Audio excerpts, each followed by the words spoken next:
여의도 순복음교회에 계신 여러분 안녕하십니까? 저는 여러분에게 뉴질랜드로부터 말씀을 전하고 있습니다. 뉴질랜드는 우리 한반도보다 1.5배가량 큰 나라입니다. 그러나 인구는 불과 330만 정도밖에 되지 않습니다. 그런데 양떼의 수는 7천만 마리나 됩니다.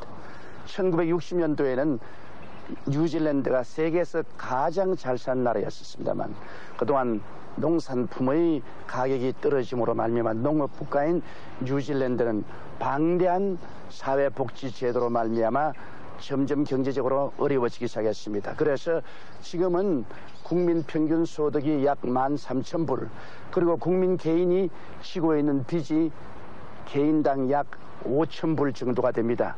그러므로 경제적으로 상당히 어려운 고통 가운데 있는 것 같습니다. 우리 한국 사람은 전체가 약 한 18,000명이 이곳에 와서 살고 있는데 특별히 유학생들이 한 3,000명 정도 되는 것 같습니다. 여러분, 이 뉴질랜드는 그래도 숲이 많고 전국이 총으로 덮여 있는 아름다운 땅입니다. 지금은 뉴질랜드가 초가을에 들어왔습니다. 날씨가 좀 쌀쌀합니다. 하나님께서 이번에 이 오클랜드에서 큰 지표를 주실 줄을 저는 확신하고 있습니다. 오클랜드는 뉴질랜드 중에 제일 큰 도시입니다. 여기에 인구가 한 100만쯤 됩니다. 하나님께서 축복해 주셔서 큰 성회가 이곳에서 전개되고 있고 또 우리 동포들도 굉장히 기뻐들 하고 있습니다. 오늘 저는 여러분과 함께 누가복음 19장 1절부터 10절까지 말씀으로 은혜를 나누고자 합니다. 예수께서 여리고로 들어가시더니 삭개오라 이름하는 자가 있으니 세리장이요 또한 부자라. 제가 예수께서 어떠한 사람인가 하여 보고자 하되 키가 작고 사람이 많아 할 수 없어 앞으로 달려가 보기 위하여 뽕나무에 올라가니 이는 예수께서 그리로 지나가시게 되미르라. 예수께서 그곳에 이르사 우러러 보시고 이르시되 삭개오야 속히 내려오라. 내가 오늘 내 집에 유하여 하겠다 하시니 급히 내려와 즐거워하며 영접하거늘 무사람이 보고 수군거려 가로되 제가 죄인의 집에 유하러 들어갔도다 하더라. 삭개오가 서서 주께 여짜오되 주여 보시옵소서. 내가 소유의 절반을 가난한 자들에게 주겠사오며 만일 네 것을 토색한 일이 있으면 4배나 갚겠나이다. 예수께서 이르시되 오늘 구원이 이 집에 이르렀으니 이 사람도 아브라함의 자손이미로다. 인자에 온 것은 잃어버린 자를 찾아 구원하려 함이라. 예수님께서 여리고성을 지나갈 때 그곳에 있는 세리장 삭개오가 예수님이 보고 싶었습니다. 그는 세리장이요 굉장히 부자였습니다. 그 당시에 세리장은 언제나 부자지요. 왜냐하면 그들은 로마를 위해서 유대인에게 세금을 갈취해서 바치는 사람들인데 정상적인 세금만 로마에 바치는 것이 아니라 거기에 자기들이 구복을 채울 것조차 보태어서 세금을 갈취하기 때문에 굉장히 일반 군중들에게 원한을 사고 원수로 대접을 받았습니다. 그런데 여기 세리장 삭개오는 그러한 권세를 가지고 있을 뿐 아니라 상당히 큰 부자였는데 그것으로 마음이 만족하지 않았습니다. 무언지 모르게 마음에 공허가 있고 돈으로서 채울 수 없는 허탈함이 있었습니다. 그래서 예수님을 만나보고 싶었습니다. 그러나 그가 나가보니까 예수님 오시는 길에 군중들이 길에 빽빽이 메워서 있습니다. 그는 키가 작아서 사람들의 머리에 가리워서 예수님을 바라볼 수가 없습니다. 이러므로 그는 뛰어가서 예수님 오는 길목에 뽕나무 위에 기어 올라갔습니다. 세리장으로서 상당히 존경도 받을 수 있는 처지에 있는데도 불구하고 그는 많은 사람 앞에서 뽕나무 위에 기어 올라가서 갈급한 마음으로 잔뜩 예수님을 내려다보고 있었습니다. 예수님이 그 길로 지나오시다가 뽕나무 밑에 서서 뽕나무 위에 있는 삭개오를 바라보시고 삭개오야 내려오라. 오늘 내가 너 집에 유하여 하겠다. 그래서 삭개오는 기쁘고 즐거워서 내려와 예수님을 집으로 영접하고 그가 하는 말이 주님, 오늘 주님이 우리 집에 들어왔으니 내가 내 재산의 반을 가난한 사람에게 주고 남에게 탈취한 재산은 4배로 갚겠다고 말했습니다. 그 집안 식구들은 깜짝 놀랐습니다. 바늘로 찔러도 피 한 방울 나오지 않을 정도로 인색한 삭개오가 어떻게 이렇게 거대한 변화가 왔습니까? 예수님께서는 그 말을 들으시고 오늘날 이 집에 하나님의 구원이 이르렀다. 그도 아브라함의 자손이다. 내가 세상에 오신 잃어버린 자를 찾아 구원하러 왔다고 말씀하신 것입니다. 이 이야기는 우리에게 가르쳐주는 바 깊은 진리가 있습니다. 사람들은 이 세상에서 지위나 명예나 권세가 있으면 행복할 줄 알지만은 지위나 명예나 권세를 아무리 가져도 그 마음속의 공허는 이러한 것으로 채울 수가 없습니다. 사람은 하나님의 형상과 모양대로 지음받았기 때문에 그 마음속에 예수님을 모시고 하나님 아버지를 섬기기 전에는 결코 평안과 만족이 없습니다. 의신 말하기를 내가 하나님을 발견하기 전에는 내 마음속에 평안이 없었다고 말한 것입니다. 이러므로 세리장처럼 오늘날 사람들은 지위나 명예나 권세나 돈을 무섭게 추구하지만은 그러나 그 속에는 결코 마음의 만족과 평안이 없는 것입니다. 예수 그리스도를 찾아야만 마음속에 참 만족이 있습니다. 그러나 사람들이 오늘날 예수님을 찾으려고 무척 애를 쓰지만은 사람들의 머리에 가리워서 예수님을 찾아볼 수가 없습니다.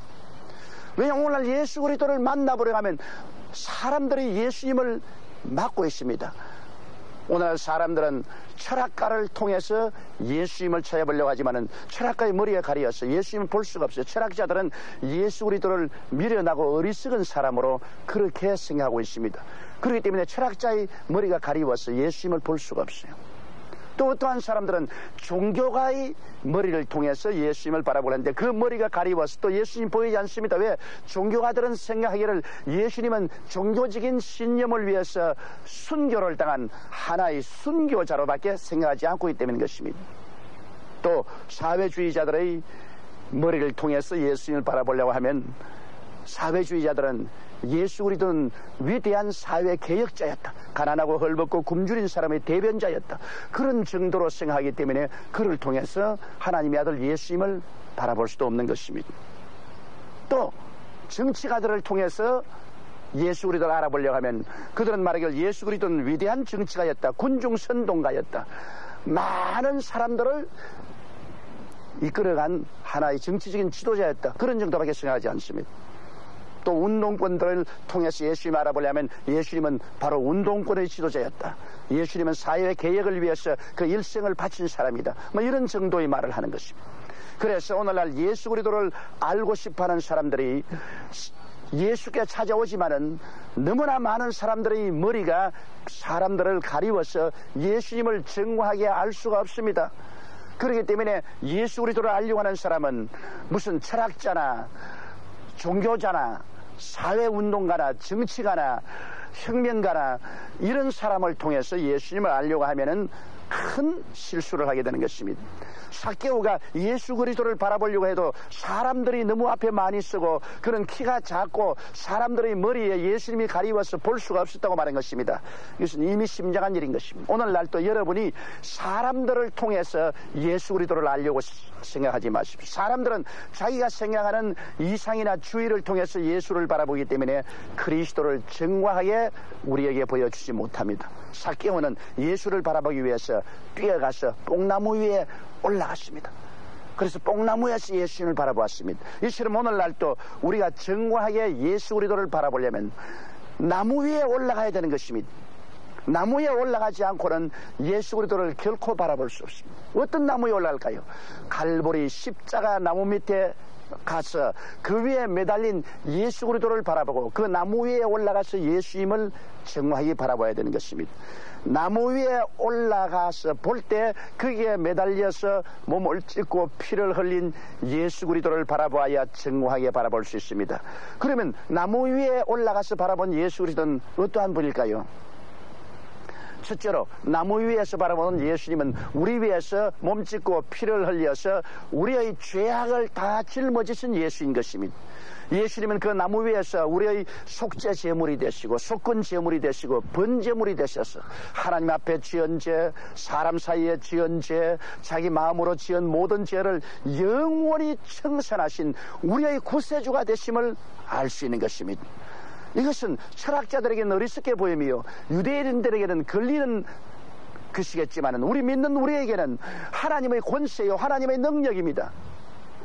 여러분, 나무 위에 올라가 보아야 비로소 예수님께서 우리의 죄악을 영원히 청산하시고 죄를 지었음에도 불구하고 못났음에도 불구하고 버림을 받아야 마땅함에도 불구하고 누구든지 남녀 노유 빈부 귀천할 것 없이 예수를 바라보면 그리스도로 말미암아 용서와 의를 선물로 받을 수 있는 것을 알 수 있는 것입니다. 둘째로 나무 위에 올라가서 예수 그리스도를 바라보아야 그 자리에서 예수님은 하나님 아버지와 우리 사이에 화목 제물이 되시고 하나님과 우리 사이에 원수된 담을 흘어버리시고 하나님이 우리가 하나님 안에 들어오게 하시고 하나님의 사랑이 우리 속에 성령으로 부음받게 만들어 놓은 것을 알 수 있는 것입니다.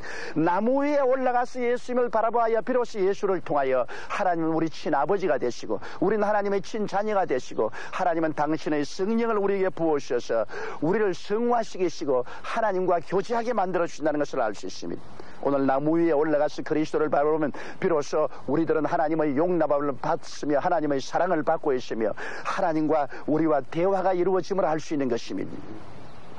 셋째로 나무 위에 올라가서 예수님을 바라봐야 비로소 예수 그리스도는 우리의 슬픔을 다 짊어지고 가셨으며 우리의 질고와 고통을 나무 위에서 다 담당한 것을 우리가 분명히 알 수 있는 것입니다. 이 세상에 살면서 얼마나 우리가 슬픔이 많습니까? 한국에만 슬픔이 있는 것이 아니라 뉴질랜드에도 슬픔이 있습니다. 하늘나라의 어느 곳에 가나 사람들은 그 마음속에 슬픔을 짓누르고 살아가고 있는 것입니다. 그러나 나무 위에 올라가면 예수님은 실로 우리 슬픔을 다 짊어지고 갔습니다. 예수님은 슬픔의 아들이었습니다. 모든 인류의 슬픔을 다 짊어지고 그리고 우리의 모든 질병과 고통을 걸머졌습니다. 성경은 말하기를 제가 우리 연약한 것을 친히 담당하시고 병을 짊어지셨도다 함을 이루려 하심이라고 말한 것입니다. 나무 위에서 비로소 예수님은 손을 활짝 내밀고 슬프고 병든 자를 향하여 수고하고 무거운 짐진 자들아 다 내게로 오라 내가 너희를 쉬게 하려고 말씀하는 것입니다. 이것이 바로 나무 위에 올라가서 본 예수 그리스도인 것입니다. 그러므로 여러분 우리가 예수 그리스도를 올바르게 알면은 예수 그리스도는 우리의 슬픔과 우리의 질병과 연약을 짊어지고 간 것을 알게 되고 그곳에 우리의 짐을 내려놓을 수 있게 되는 것입니다. 넷째로 나무 위에 올라가서 예수를 바라보면 그리스도는 그곳에서 아담과 하와가 가져온 저주를 대신 다 짊어진 것을 볼 수 있습니다. 아담과 하와가 하나님 배반하고 에덴에서 쫓겨나갔을 때 그는 저주를 가지고 왔습니다. 땅은 저주를 받아 가시와 엉겅퀴를 내고 그리고 이마에 땀을 흘려 먹고 사는 고통을 가져왔습니다. 그때로부터 지금까지 여러분 인류가 가는 곳에는 언제나 저주가 따라갔습니다. 그래서 덜에 가면 절이 저주를 받고 집에 들어오면 집에 저주를 받고 떡반죽 그릇을 만지면 떡반죽 그릇이 저주를 받고 인류는 저주를 떠나 살 수가 없습니다. 그렇기 때문에 이마에 땀을 흘리고 고통 가운데 슬픔과 눈물 가운데 살다가 이 세상을 떠났습니다. 그런데 나무 위에 올라가면 그 저주를 예수님이 담당하시라 할 수 있는 것입니다. 갈라디아서 3장 13절의 말씀대로 그리스도께서 우리를 위하여 저주를 받은 바 되사 율법의 저주에서 우리를 속량하였으니 이는 기록된 바 나무에 달린 자마다 저주 아래 있는 자라 하였습니다. 이는 그리스도 예수 안에서 아브라함의 복이 이방인에게 미치게 하리 함이라고 말씀한 것입니다. 그러므로 바로 나무 위에서 예수님은 아담과 하와가 가져온 그 모든 저주와 슬픔을 대신 다 짊어지고 나무에서 청산한 것입니다. 오늘 나무에 올라가서 예수 그리스도를 바라보면 우리의 마음속에 저주 대신에 아브라함의 축복이 우리의 몫인 것을 우리가 분명히 알 수 있는 것입니다. 그렇기 때문에 예수를 믿는 사람들은 저주의 가시체에서 노연함 받았으며 저주의 슬픔에서 해방된 것을 알 수 있는 것입니다. 다섯째로 나무 위에 올라가 보면 그곳에서 예수님이 우리의 죽음을 대신 죽으시고 주님이 장사했다가 부활한 사실을 깨달을 수 있는 것입니다. 여러분과 나는 한 번 죽는 것은 정한이 지어 죽고 난 다음에는 심판을 받아야 됩니다. 그런데 예수 그리스도께서 여러분의 죽음, 나의 죽음을 걸머쥐고 그 죽음을 십자가에서 죽여버렸습니다. 여러분의 죽음은 십자가에서 죽었습니다. 나의 죽음도 십자가에서 파멸되었습니다. 예수님이 우리의 죽음을 십자가에서 끌어안고 파멸시켜버린 것입니다. 그리고 영원히 사망을 이기시고 3일 만에 부활하셨습니다. 나무 위에 올라가서 예수 그리스도를 바라보면 우리는 바울처럼 담대히 말할 수 있습니다. 사망아 너희 이기는 것이 어디냐, 사망아 너희 쏘는 것이 어디냐. 우리는 완전히 그리스도로 말미암아 승리자가 된 것입니다. 그렇기 때문에 나무 위에 올라가서 바라본 예수 그리스도는 그가 친히 우리를 위해서 사망의 길을 멸하시고 천국 길을 열어놓은 것을 알 수 있는 것입니다. 예수님은 나무 위에서 우리를 보고 말씀합니다. 너희는 마음에 근심하지 말라. 하나님을 믿으니 또 나를 믿어라. 내 아버지 집에 있을 곳이 많도다. 그렇지 않으면 너희에게 일렀으리라. 내가 너희를 위하여 처소를 예비하러 가노니 가서 처소를 예비하면 다시 와서 나 있는 곳에 너희도 함께 있게 하리라고 말씀한 것입니다. 그러므로 나무 위에서 우리에게 영원한 희망을 주시는 예수 그리스도를 발견할 수 있는 것입니다. 우리는 그리스도를 통해서 내일은 오늘보다, 다음 달은 금번달보다, 영원한 미래는 현재보다 영화롭고 아름다운 것이 있다는 것을 소망 삼을 수 있는 것입니다. 눈물과 근심과 탄식과 이별하는 것이나 고가는 것이나 앓는 것이나 죽는 것이 없는 영원한 고장에 들어갈 수 있는 처소가 바로 나무 위에 매달린 예수 그리스도를 통해서 우리가 얻을 수 있는 것입니다. 여러분, 우리는 다른 데 가서 예수 그리스도를 알아볼 수 없습니다. 그렇기 때문에 어리석게 우리가 철학자의 머리를 통해서 혹은 사회주의자 혹은 정치가 혹은 운동권 이런 사람들의 머리를 통해서 예수 그리스도를 알려고 하면 그 머리가 가리워서 예수님을 알 수 없습니다. 그러나 우리가 나무 위에 올라가 보면 그곳에서 예수 그리스도를 분명히 알 수 있습니다. 성경 이사야서 53장에 저가 찔리면 우리 허물을 인하며 저가 상하면 우리 죄악을 인함이라. 저가 징계를 받음으로 우리가 평화를 누리고 저가 채찍에 맞음으로 우리가 나음을 입었도다. 우리는 다 양같이 그러하여 각기 제 길로 갔거늘 야훼께서는 우리 무리의 죄악을 저에게 담당시겠다고 말씀하고 있는 것입니다. 바로 나무 위에서 예수님이 이것을 실천한 것입니다. 그렇기 때문에 삭개오처럼 오늘 우리도 예수 그리스도 십자가 나무 위에 올라가서 우리 그리스도의 대속의 은총을 자세히 알아보십시다. 그리스도만이 참 하나님으로서 참 사람이 되어 오셔서 죄 없이 일생을 사시고 여러분과 나의 죄와 질병, 저주와 절망, 죽음을 나무 위에서 다 청산하시고 주님께서 부활하신 것입니다. 그러므로 이제 그리스도 안에서 우리의 영원한 자유와 해방이 있는 것입니다. 삭개오가 나무 위에서 예수님을 바라볼 때 예수님이 오셔서 삭개오야 내려오라. 오늘날 내가 너희 집에 유하여야 되겠다고 하신 말씀대로 나무 위에 올라가서 예수님을 확실히 바라보게 되면 주님은 오늘 여러분께 말씀합니다. 오늘날 내가 너희 집에 유하여야 되겠다. 예수님을 올바르게 바라보고 깨달은 사람 마음속에 주님께서 와서 거하시게 되는 것입니다. 용서하는 예수님, 화목케 하는 예수님, 치료하시는 예수님, 형통케 하시는 예수님, 영원한 생명을 주신 예수님께서 여러분 보고 말씀하시는 것입니다. 오늘날 내가 너희 집에 유하여야 되겠다. 그러므로 예수님을 올바르게 바라보면 어제나 오늘이나 영원히 동일하신 예수님이 여러분 속에 들어와서 유하게 되는 것입니다. 여러분, 삭개오의 집에 예수님이 들어오자마자 삭개오가 변화되었습니다. 삭개오는 세리장으로서 피와 눈물도 없이 세금을 갈취하는 사람입니다. 바늘로 찔러도 피 한 방울 안 나오는 그 사람이 예수가 들어오자 거대한 변화가 다가왔습니다. 그는 그리스도 안에서 즐거워하고 그에게 경배하며 말하기를 내 재산의 반을 가난한 사람에게 주고 토식한 것은 4배나 갚겠다. 그 가족들이 놀라서 기절초풍을 했습니다. 어떻게 저렇게 변화될 수가 있냐는 것입니다. 여러분, 오늘날도 같습니다. 나무 위에 올라가서 예수님을 발견하고 그 예수님이 들어오게 되면 변화가 다가오는 것입니다. 변화가 없는 신앙은 신앙이 아닙니다. 여러분께서 그리스도를 하나의 종교로, 철학으로, 의식으로 받아들인다면 필요 없습니다. 다른 종교는 그러할지 모르겠지만은 예수님은 여러분 속에 들어온 살아계신 하나님이기 때문에 여러분을 변화시킵니다. 그리스도에 들어오면 죄인이 의인으로 변화시키는 것입니다. 죄를 짓고 불의하고 추악한 삶을 살은 사람이 예수가 들어오면 그 죄의 생활을 저버리고 이제는 의를 향해서 살고 그 나라와 그 일을 구하면서 살게 되는 것입니다. 이러한 변화가 다가와야 돼요. 변화 없이 그냥 왔다 갔다 하는 사람은 그건 살았다나 죽은 사람입니다. 그리스도가 들어오면 변화를 받습니다. 여러분, 또 그리스도가 들어오면 우리의 생애 속에 하나님을 예배하고 사랑하게 되고 성령이 충만함으로 말미암아 세속과 분리되어서 거룩한 삶을 살게 되는 것입니다. 생각이 거룩하게 되고 말이 거룩하게 되고 행동이 거룩하게 되고 또 거룩한 친구들과 함께 모여 살게 되는 것입니다. 환경적인 참으로 거대한 변화가 다가오게 되는 것입니다. 예수님이 나무 위에서 우리 속에 들어오면 우리의 마음 속에 슬픔은 사라지고 기쁨으로 충만합니다. 항상 기뻐하라고 성경에 말씀한 것처럼 마음속에 그리스도로 말미암아 기뻐하게 되고 우리는 긍정적이고 적극적이고 창조적이고 생산적이 됩니다. 부정적이 안 됩니다. 파괴적이 안 됩니다. 모든 것을 부정적으로 보는 그 마음이 달라지는 것입니다. 그뿐 아니라 예수 그리스도로 말미암아 우리 마음도 건강해지고 육신의 질병도 사라집니다. 우리가 그리스도를 믿고 의지하면 여러 가지 질병들이 그리스도의 생명의 능력으로 말미암아 우리의 심신에서 사라지고 우리는 건강하게 되는 것입니다. 또한 그리스도가 돌아오면 우리 생활상의 변화가 다가오게 됩니다. 여러분, 오늘 예수 그리스도의 복음이 증거된 나라들을 보십시오. 옛날에는 구라파나 영국이나 미국이나 가난한 나라들이었습니다. 그들은 미개한 나라들이었습니다. 문명은 아시아에서부터 출발했습니다.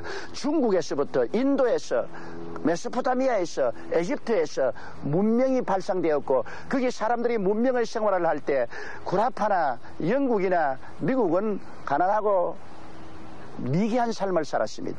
그러나 팔레스타인에서 복음이 유럽으로 전파되자 그리스도의 복음을 받은 나라마다 형통하게 되었습니다. 그들은 하나님의 축복을 받아서 하는 일마다 하나님이 은총과 복을 주어 왕성하게 되었습니다. 이러므로 구라파가 물질적으로 부흥하게 되고 영국의 복음이 증거되자 영국은 온 세계를 손아귀에 넣었습니다. 이 뉴질랜드까지도 영국이 점령했던 것입니다. 그리고 복음이 미국으로 전파되자 미국은 그 광막한 대지가 변화되어서 세계에서 잘 사는 나라가 되었습니다. 이것은 그리스도께서 가는 곳마다 저주를 제하고 아브라함의 복을 가져오는 거대한 변화의 역사를 일으키는 것입니다. 우리 대한민국이 지금 이 정도 사는 것도 여러분 6.25 사변 난 이후로 그리스도의 복음이 크게 왕성하여 5만 교회 1200만 성도가 모였기 때문에 그들을 통해서 저주가 제하여지고 하나님의 형통함이 다가와서 이렇게 잘 살게 된 것입니다. 내가 확신하는 것은 지금은 정치적으로 경제적으로 어려운 고통을 당하고 있지만은 그러나 우리는 결코 망하지 않습니다. 세상 사람들이 보는 대로 그와 같이 우리 한국을 평가해서는 안 됩니다. 왜냐하면 한국에는 5만 교회가 있고 1200만 성도가 있다는 것을 언제나 계산에 넣어야 되는 것입니다. 왜? 그들이 하나님께 복받은 사람들이기 때문에 그들로 말미암아 우리 한국은 다시 경제적으로 부흥하고 사회적으로 안정되고 성장하고 발전하게 됩니다. 이러므로 그리스도의 복음은 들어가는 곳마다 가시와 은거키를 제하고 저주를 제하고 아브라함의 축복을 가져오는 놀라운 운동력을 발생하는 것입니다. 그리고 예수님은 각자의 마음속에 끝없는 희망을 주십니다. 우리는 이 땅을 행인과 나그네와 같이 지나갑니다. 이 땅에 묶여있지 않습니다. 언제고 우리의 생명의 날이 끝나면 우리의 장막집이 무너져도 손으로 짓지 아니한 영원한 집이 우리에게 있는 줄을 우리는 확실히 아는 믿음을 얻습니다. 그러므로 소망찹니다. 우리가 나이 늙고 죽어도 두려워하지 않습니다. 이와 같은 우리의 삶 속에 변화가 다가옵니다. 예수께서 우리 속에 들어오면 마치 삭개오가 변화된 것처럼 우리는 정의로운 사람으로 변화되고 우리는 진실하고 참된 사람으로 변화되며 충성스러운 사람으로 변화됩니다. 세속에서 거룩한 무리에 속하게 되며 탐욕을 저버리고 분수대로 살 줄 아는 사람이 됩니다. 예수를 믿게 되면 그로 말미암아 자연적으로 내가 용서함 받은 것처럼 남을 용서하고 내가 하나님께 사랑받은 것처럼 남을 사랑할 수 있는 힘이 마음속에 생겨납니다. 그리고 그리스도처럼 온유하고 겸손한 삶을 살게 되는 것입니다. 이와 같은 운동력이 우리의 마음속에 생겨납니다. 단순한 종교나 철학이나 윤리나 도덕의 강령이 아닙니다. 그리스도는 살아계셔서 성령으로 우리 속에 와서 운동을 나타내는 것입니다. 그렇기 때문에 예수 믿는 우리들은 항상 오 주여 나의 삶 속에 위대한 변화를 가져와 주시옵소서 그렇게 기도해야 되는 것입니다. 사랑하는 자여 내 영혼이 잘됨같이 내가 범사에 잘되며 강건하기를 내가 강구하노라고 하신 말씀대로 이와 같은 거대한 변화의 움직임이 우리 속에 다가오게 되는 것입니다. 그리스도께서 삭개오의 집에 들어오자 삭개오의 생애와 그 집안이 다 변화된 것처럼 오늘 예수께서 여러분 속에 들어와 계심으로 여러분은 이 변화의 위대한 성령의 바람에 잡히고 말한 것입니다. 여러분은 과거에서 자유를 얻고 해방됩니다. 여러분은 사망의 세력과 죄악과 저주와 절망에서 해방되는 것입니다. 그리고 그리스도 안에서 성령으로 말미암아 생명을 얻되 넘치게 되며 변화된 위대한 기적을 체험하게 되는 것입니다. 그러므로 오늘 우리 사기야처럼 뛰어가서 십자가 나무 위에 올라가서 그곳에서 우리를 위해서 희생 제물이 되신 예수 그리스도를 힘차게 바라보십시다. 그걸 통해서 얻은 믿음을 가지고 그리스도를 마음속에 모시고 변화의 행진을 해나가십시다. 여러분 자신이 변화될 뿐 아니라 여러분의 가정과 여러분을 통해서 우리 사회와 국가가 변화되게 될 것입니다. 기도드리십시다. 사랑하신 우리 아버지 하나님, 오늘 나사렛 예수 그리스도로 말미암아 우리 성도 개인과 가정과 우리 한국 사회와 국가가 거대한 변화를 가져오게 도와주시옵소서. 하늘나라의 영광이 가득 차게 도와주시옵소서. 가는 곳마다 영혼이 잘되고 범사가 잘되며 강건하고 생명을 얻되 풍성히 얻게 도와주옵소서. 오늘 나사렛 예수 이름으로 아버지 간구하오니 믿지 않은 자는 오늘 모두 다 회개하고 예수를 믿게 도와주시옵소서. 우리 가운데 병든 자, 귀신에 묶인 자, 고통당한 자는 오늘 나사렛 예수 이름으로 노연함을 받게 도와주옵소서. 나사렛 예수 이름으로 명하노니 너희 모든 질병과 고통과 원수 귀신은 각자의 몸에서 떠나 갈지어다. 마음에서 물러갈지어다. 예수님 이름으로 명하노라. 우리 하나님이여 예수 그리스도의 손을 내밀어 안수하여 주시옵시고 모든 사람을 치료하고 해방시켜 주시고 승리하고 축복받게 만들어 주옵소서. 오늘 영혼이 잘되고 범사가 잘되며 강건하고 생명을 얻되 넘치게 얻게 하여 주옵소서. 예수님 이름으로 기도드리옵나이다. 아멘.